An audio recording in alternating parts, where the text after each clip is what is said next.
The House Homeland Security Committee holding its fifth hearing on Muslim radicalization. But some critics say Committee Chairman Congressman Peter King is on a witch hunt.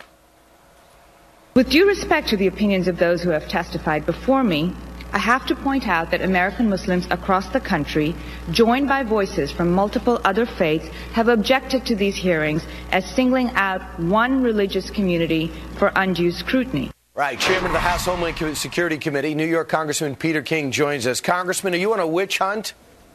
Brian, that is such absolute nonsense. No, what I am very concerned about is that while the overwhelming majority of Muslims are good people, the fact is, even though Muslims are 1% of the population, almost 90% of the terrorist crimes are carried out by the Muslim community, and there are not enough people in the community willing to step forward and speak out against this and to cooperate with law enforcement. So what I want to do is, by having these hearings, I've given reasonable, moderate Muslims the opportunity to step forward, to emerge and not be any longer controlled by radical groups like CARE or be influenced by the New York Times. They can come forward and they can really speak out, and they can take the steps that have to be taken to cleanse their community of this evil of al-Qaeda. Everyone's accusing, while you're head of Homeland Security, you're in charge of keeping this place safe and finding out what the next step will be. You've taken a lot of heat because of it. What have you learned through these hearings?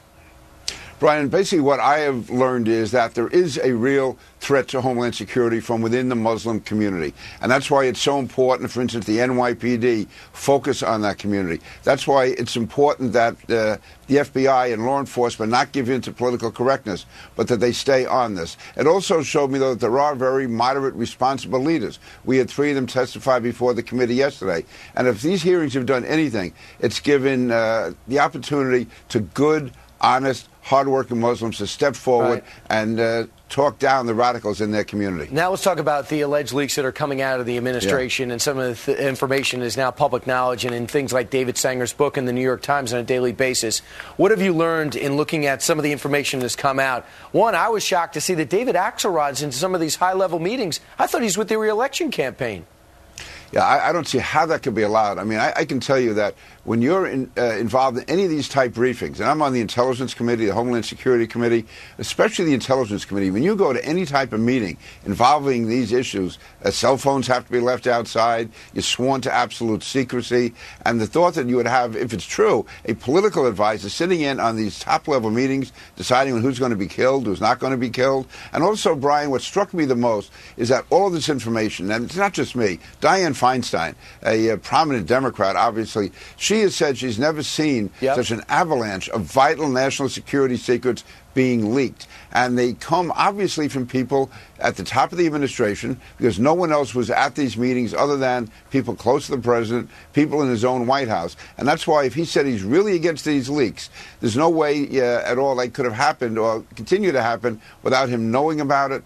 And certainly when they first started appearing in the New York Times, there was not a word out of the president. It was only when John McCain and others started to call him on it that he said he's opposed to these leaks. But until then, not a word. Yeah, and everything from the cyber attacks to the proof that we're listening to the ISI as they talk, not beneficial to our security.